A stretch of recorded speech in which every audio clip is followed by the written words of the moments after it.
प्रिय साथियों, नमस्कार। मैं संजू कुमारी सरोज आप सभी का सरोज संपदा चैनल पर सहृदय स्वागत करते हूँ। जैसा कि आपको YouTube के थंबनेल से ज्ञात है कि आज हम सभी सक्षमता परीक्षा 2024 एवं BPSC TRE 3 स्पेशल के लिए यह एक PYQ का सेशन होगा जो आपको 21 दिसंबर 2011 की BETET बिहार प्रारंभिक शिक्षक पात्रता परीक्षा का है। यह एक प्रैक्टिस सेट के रूप में होगा जो आपको 15वां पार्ट होगा। इसमें आपको महत्वपूर्ण इंग्लिश प्रश्नोत्तरी को साझा किया जाएगा। वैसे सक्षमता परीक्षा में मात्र भाषा के अंतर्गत 30 मार्क्स का क्वेश्चंस रखे गए हैं, जिसमें आपको लैंग्वेज में हिंदी और इंग्लिश मिलेंगे।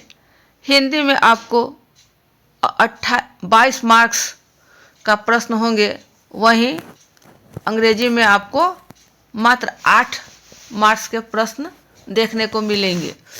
ये प्रश्न बहुत आसान इजी होंगे, जिसे थोड़ी सी मेहनत करने पर आसानी से इसे प्राप्त किया जा सकता है। तो इसका भी प्रैक्टिस ज़रूर करें ताकि एट द 11th आवर में हमारी मानसिकता पॉजिटिवली बने रहे इंग्लिश का। तो सेशन को शुरू किया जाए। ये रहा हमारा पहला प्रश्न। Audio lingual reels are useful for developing learners. A reading skills, B writing skills, C speaking skills, D listening skills. आपको सही ऑप्शन ए, बी, सी और डी से चयन करना है कि audio lingual drills, audio lingual drills.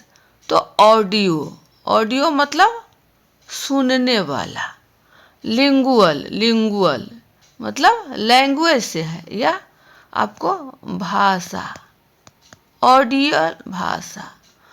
तो इसमें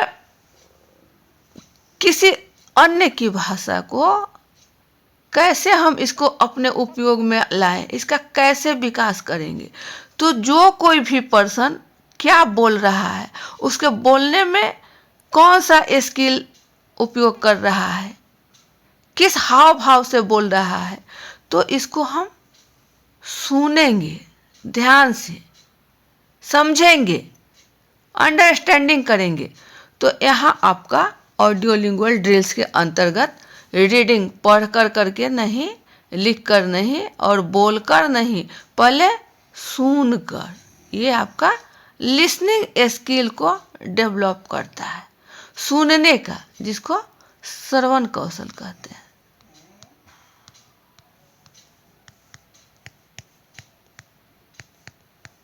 ये हमारा है लिसनिंग स्किल्स।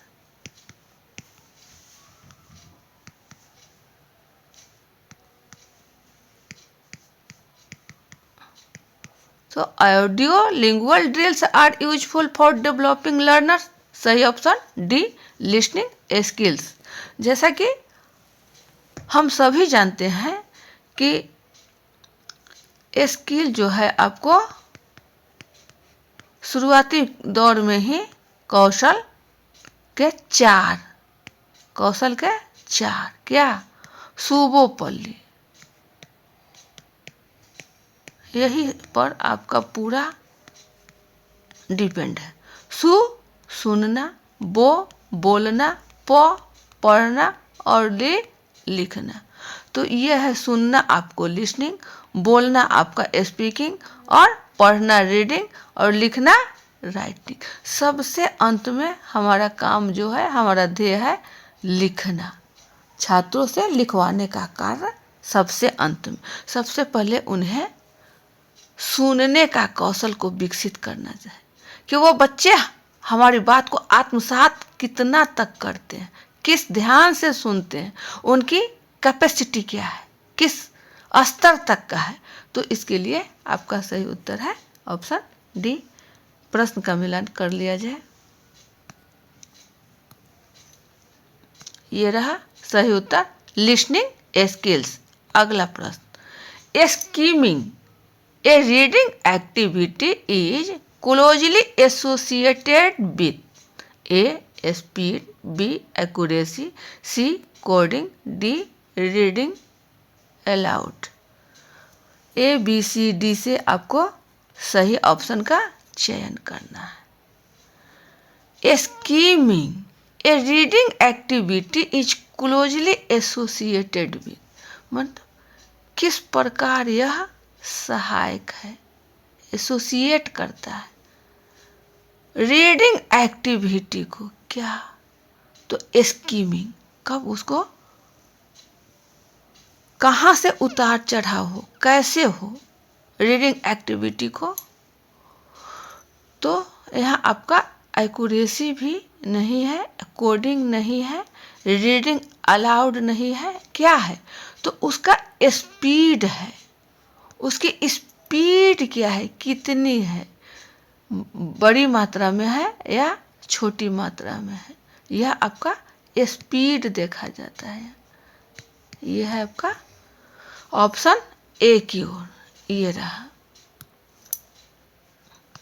रहा सही उत्तर। अगला प्रश्न, through silent reading the learners में acquire mastery over A vocabulary, B grammar, C speaking skills, D writing skills. A B C और डी से सही विकल्प का चयन करना है। साइलेंट रीडिंग मतलब मौन अध्ययन, मौन पठन, साइलेंट रीडिंग। तो लर्नर को मास्टरी करने के लिए साइलेंट रीडिंग जो है वह क्या है, वोकाबुलरी। तो इससे उसके साइलेंट रीडिंग का नहीं है, ग्रामर। ये आपका सही है, ये आपका ग्रामर सही है, क्योंकि उसके व्याकरणिक दृष्टिकोण से ग्रामेटिकली जहाँ अप्रोच वहाँ लग रहा है, तो वह आत्मसात कर करके, मनन कर करके, डीपली नॉलेज को, मतलब वो कंसंट्रेट माइंड से समझता है, तो वह हमारा मास्टरी ओवर। स्पीकिंग स्किल्स बोलकर नहीं और लिखकर नहीं, लेखन कौशल से भी नहीं, ये होगा आपको ग्रामेटिकली। ऑप्शन बी की ओर है। ये रहा हमारा सही उत्तर। Next question, if a student does not take interest in learning English, the teacher should A. call his her parents, B. convince him her of the importance of learning English, do action research to know his her problem। D है आपको do action research to know his her problem। आपको सही उत्तर का चयन करना है। Learning English, ये आपको यहाँ तक बी है, ये ऑप्शन आपको सी की ओर है, और यहाँ से आपका डी है। तो कह रहा है प्रश्न हमारा, स्टूडेंट डज नॉट टेक, नहीं, यहाँ ध्यान देना है, does not take interest in learning English. छात्र जो है आपको अंग्रेजी में इंटरेस्ट नहीं ले रहा है, रुचि नहीं रखते हैं। तो इस स्थिति में टीचर को क्या करना चाहिए? Teacher should call his her parents, उसके माता पिता को बुला करके क्या होगा? ये ऑप्शन आपका गलत है।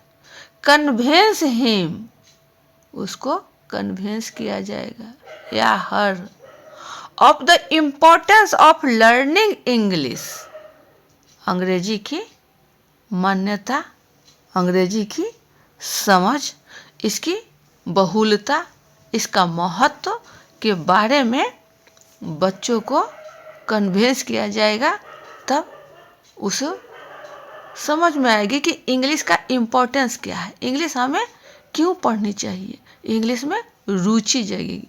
तो आपको सही ऑप्शन बी होगा। ये सब गलत है। ये रहा सही उत्तर।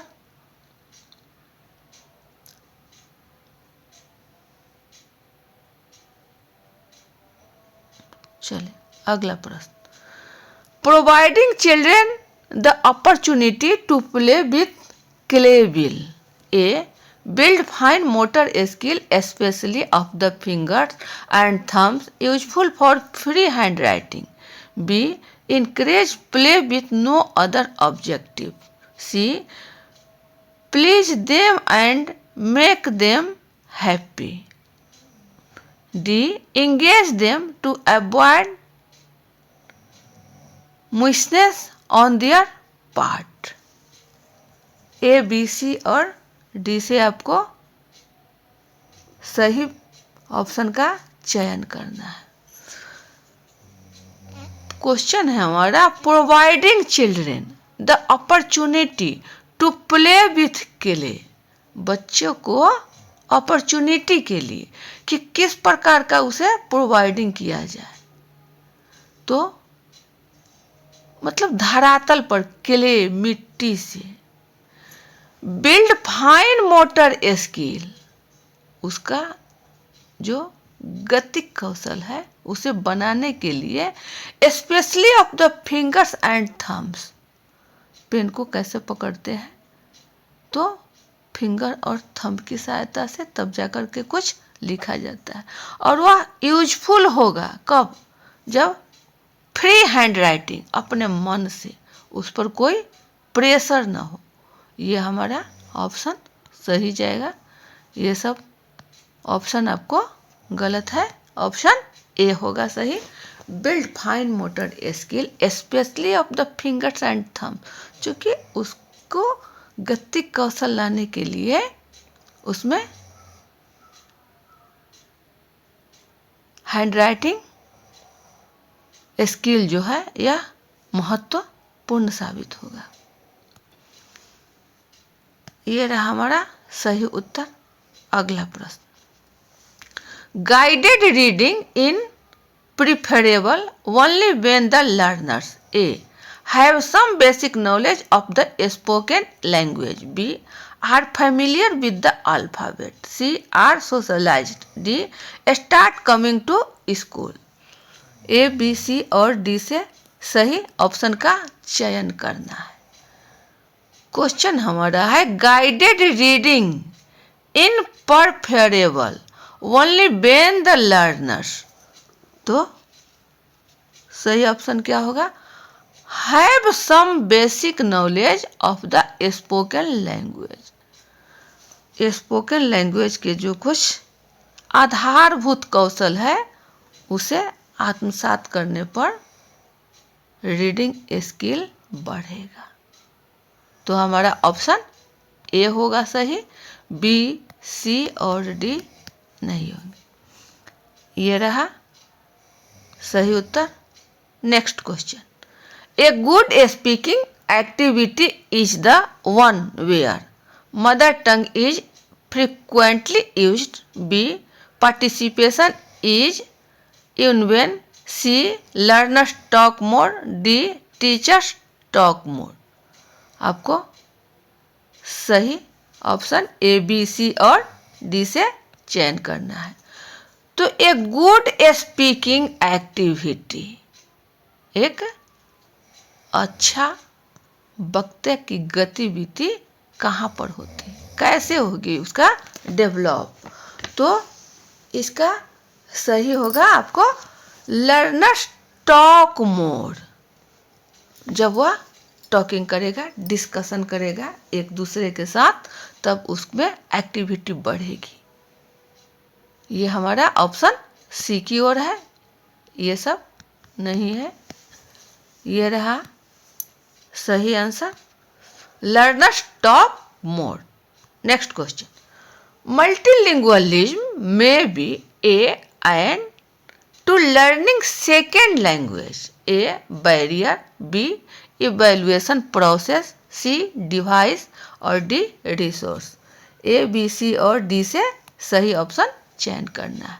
मल्टीलिंगुअलिज्म मतलब बहुभाषाई, मल्टी, तो इसमें सेकंड लैंग्वेज क्या उसको करेगा, बैरियर देता है कि यह एक डिवाइस है या यह एक संसाधन है, तो ये आपको बैरियर नहीं होंगे, डिवाइस नहीं होंगे, रिसोर्स नहीं होंगे, क्या इवैल्यूएशन प्रोसेस, ये आपको ऑप्शन बी सही होंगे। ये रहा आपका सही आंसर।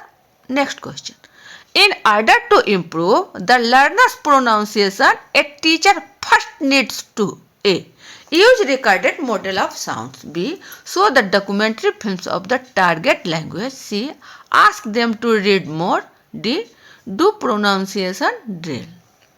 A B C और D से आपको सही विकल्प का चयन करना है।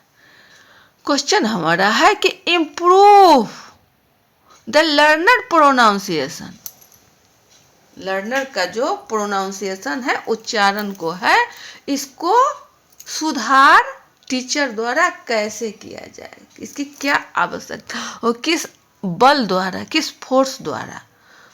तो ask them to read more, उन्हें बच्चों को ज़्यादा से ज़्यादा रीड मोर, पढ़ें, पढ़ने से ही उनकी प्रोनाउंसिएशन, उच्चारण सही होगा। जैसे शुरू में बच्चा र को ल बोलता है, ल, तो इस प्रकार यदि वह बार बार again and again read more, तब जाकर उसका प्रोनाउंसिएशन सही होगा, उसमें इम्प्रूवमेंट आएगा। ये रहा हमारा सही option. Next question, language acquisition means A knowing about a language, B an unconscious process that occurs when language is used in real conversation, C learning the rules of a language, D formal way of learning a language। आपको ABCD से सही option का selection करना है। Language acquisition means language, भाषा, तो इसका सही ऑप्शन आपको बी है। N unconscious process that occurs when language is used in real conversation, real conversation में ये आपका महत्व रखता है। सही ऑप्शन ये रहा, सो किया आपका an conscious process that occurs when language is used in real conversation, जो आपको लैंग्वेज एक्विजिशन का अर्थ है। Next question, which of the following is not a language component, A vocabulary, B structure, C sound, D script.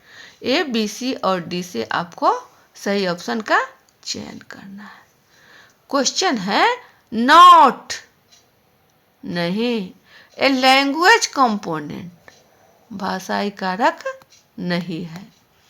तो vocabulary जितना रहेगा language का हमारा विकास होगा। स्ट्रक्चर अच्छा हो यह भी, और स्क्रिप्ट मतलब उसकी लिखावट, छपाई कि किस प्रकार स्पष्ट हो, पढ़ने में कहीं प्रॉब्लम क्रिएट नहीं हो। तो ये सब ऑप्शन ए, ऑप्शन बी और ऑप्शन डी जो है आपको सही है। तो हमें खोजना है नहीं, नॉट ए लैंग्वेज कंपोनेंट, तो वो होगा आपका साउंड। क्या होगा? साउंड, जो हमें नहीं खोजना है। Option C is right answer. ठीक है, चले, ये रहा हमारा सही answer, sound. Next question, when a child commits frequent mistakes in spellings, the teacher should better A use dictation as a teaching aid, B ask the child to learn the spelling, C initiate pronunciation drill in the classroom, D promote reading habits। A B C और D से आपको सही option का चयन करना है।